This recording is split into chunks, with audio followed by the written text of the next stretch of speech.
কোর্টের সবাই খারাপ নয়, আমি কোর্টকে সম্মান করি, কিন্তু যে ব্যক্তি এই রায় দিয়েছে যে ওবিসি রিজার্ভেশন থেকে মুসলিমদের বাদ দিতে হবে, আমি তাদের রায় মানি না, আমি মানব না। ওবিসি রিজার্ভেশন চলবে, এর জন্য উচ্চতর কোর্টে যেতে হলে যাব। এরা আমায় চেনে না যে আমি মাথা নত করার লোক নই। আমি বারবার বলেছি, কেন মুসলিমরা তপশিলীদের চাকরি কাটতে যাবে, তাদের রিজার্ভেশনে ভাগ বসাবে? ওদের এত খারাপ ভাবার কোনো কারণ নেই, তুমি পছন্দ করো না বলে। কিন্তু মনে রাখবেন, আপনাদের মধ্যেও দু একটা গদ্দার ঢুকে গেছে, যে গদ্দারগুলো বিজেপিকে মেটেরিয়াল সাপ্লাই করে আর বিজেপির কাছে গিয়ে কাছের মানুষ থাকতে চায়। এরা জানে না, এমনকি ভোটটা পর্যন্ত দিতে আসে না এখন আর অনেকে, কেউ। আমি বারবার বলি, মুসলিমরা এত খারাপ নয় যে তারা তপশিলীদের রিজার্ভেশন কাটবে। মোদিবাবু, আপনি জেনে রাখুন, আপনি আগুন নিয়ে খেলছেন। তপশিলীদের রিজার্ভেশন আপনি ক্যান্সেল করবার চেষ্টা করছেন, আপনাকে করতে দেব না। আপনি মুসলিমদের নামে। নমস্কার প্রিয় দর্শক, আপনারা দেখছেন দ্য কেব নিউজ বাংলা। আপনাদের স্বাগত জানাচ্ছি আমাদের নতুন চ্যানেলে নতুন একটা প্রতিবেদন নিয়ে। শোনালাম মাননীয় মুখ্যমন্ত্রী মমতা বন্দ্যোপাধ্যায়ের আজকের বক্তব্য। খড়দহের সভা থেকে তিনি ওই ওবিসি ক্যান্সেলেশন নিয়ে এইরকম বক্তব্য রেখেছেন। মানি না। কেউ যদি বলেন কিছুই মানি না, তাহলে তাকে কি আর বলবো? সে নিয়ে কিছু বলছি না। সমস্ত সংবাদ মাধ্যম আজকে এই ইস্যুতে তোলপাড় হচ্ছে, আপনারা দেখছেন। আমি শুধু ওনার এইটুকু বক্তব্যের মধ্যে থেকে দু তিনটে প্রশ্ন আপনাদের কাছে রাখতে চাই, ওনার কাছেও রাখতে চাই। আপনারা যারা শুনবেন তারা কমেন্ট বক্সে সম্ভব হলে সেই সব প্রশ্নের উত্তর দেওয়ার চেষ্টা করবেন, দেবেন। সহজ প্রশ্ন, জানেন আপনারা সবাই। এক নম্বর, উনি ওনার বক্তব্যের মধ্যে মানি না বলতেই পারেন, কারণ তিনি উচ্চতর আদালতে যাবেন, যেতেই পারেন, সে অধিকার তাঁর রয়েছে, যেতেই পারেন, সেটা নিয়ে কিছু বলার নেই। প্রশ্নটা হচ্ছে, মুসলিমরা এত খারাপ নয়, ওদের এত খারাপ ভাবার কোনো কারণ নেই। আচ্ছা, কে বললো যে মুসলিমরা খারাপ? কে বলেছে? নিজে নেচে নিজে গাইলে তো চলবে না। বিজেপির এত নেতা এত জায়গায় বক্তব্য রেখেছেন, আপনি কোথাও দেখাতে পারবেন মুসলিমরা খারাপ এ কথা কেউ বলেছে? বা মুসলিমরা এদেশের নাগরিক নন, কেউ লোক নন এদেশের, এরকম বলেছে নাকি কেউ? অন্য কোনো রাজনৈতিক দলের কেউ বলেছে মুসলিমরা খুব খারাপ, এরকম বলেছে কেউ? উনিই বলছেন আপনি পছন্দ করেন না, মুসলিমরা এত খারাপ নয়, ওদের এত খারাপ ভাবার কোনো কারণ নেই। মানে উনি উস্কে দিচ্ছেন ইস্যুটা। হুমায়ুন কবিরের বক্তব্যটা আমি নতুন করে আর বলছি না, আপনারা রিলেট করার চেষ্টা করুন। মাননীয় মুখ্যমন্ত্রী ওখানে প্রশ্রয় দেন, আর এখানে বলবার চেষ্টা করেছেন যে মুসলিমরা অত খারাপ নয়। আমি তো বলছি, প্রশ্ন করছি, বলুন কে বলেছে যে মুসলিমরা খারাপ? বরং আপনি মুসলিমরা ভালো বলার চেষ্টা করার মধ্যে দিয়ে, ভালো বলে ঘোষণা করার মধ্যে দিয়ে, আচ্ছা এর বিপরীত দিকটা কি? বিপরীত বাক্যটা কি? প্রত্যেকটা শব্দের, প্রত্যেকটা বাক্যের তো কিছু বিপরীত শব্দ থাকে। আঁধার আলো, শক্ত নরম, ঠান্ডা গরম, জোয়ার ভাটা, এরকম থাকে না বিভিন্ন বিপরীত শব্দ। মুসলিমরা এত খারাপ নয়, মুসলিমরা ভালো, নিঃসন্দেহে ভালো, আমি বলছি তো। কিন্তু তাহলে কি হিন্দুরা খারাপ? এই বার্তা রাজ্যের মাননীয় মুখ্যমন্ত্রী দিচ্ছেন প্রকাশ্য সভা থেকে। উত্তর দেবেন, বলবেন আপনারা। এক নম্বর।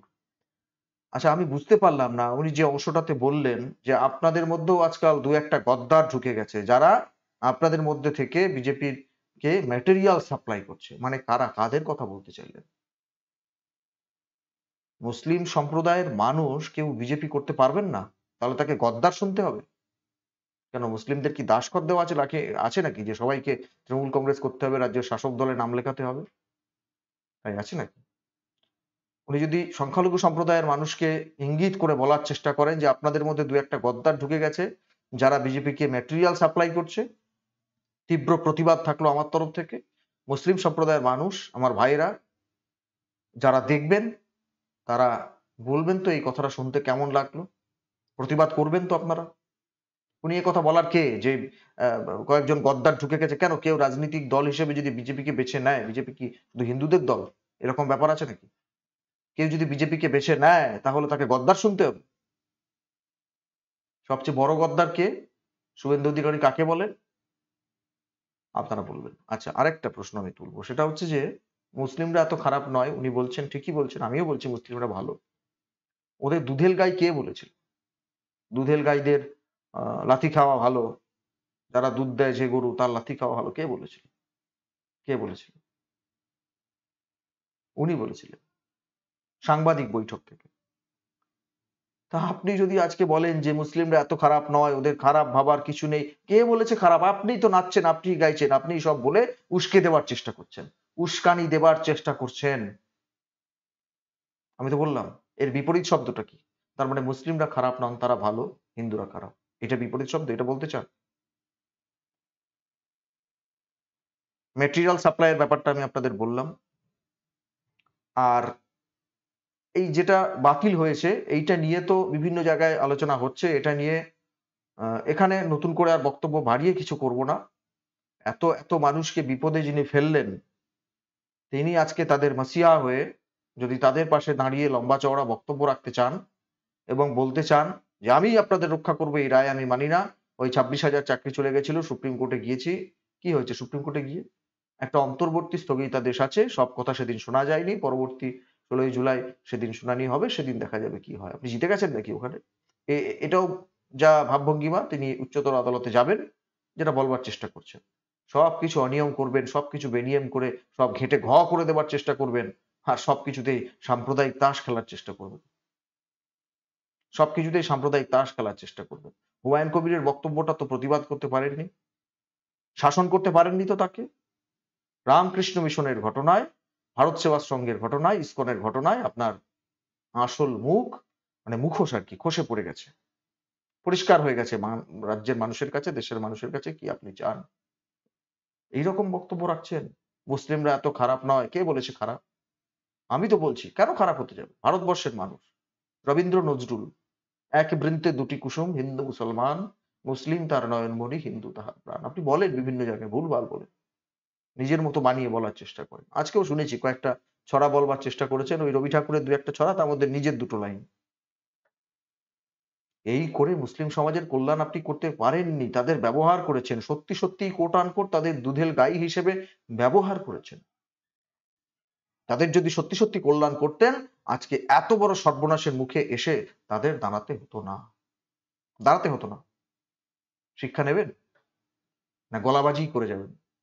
শুধু গলাবাজি।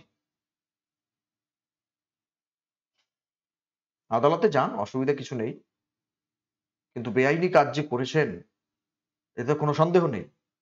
আদালতে যাওয়ার পর আদালতের, না থাপ্পড় শব্দটা আজকে বলবো না, রায় শুনে কি হয় সেখানে আবার দেখা যাবে।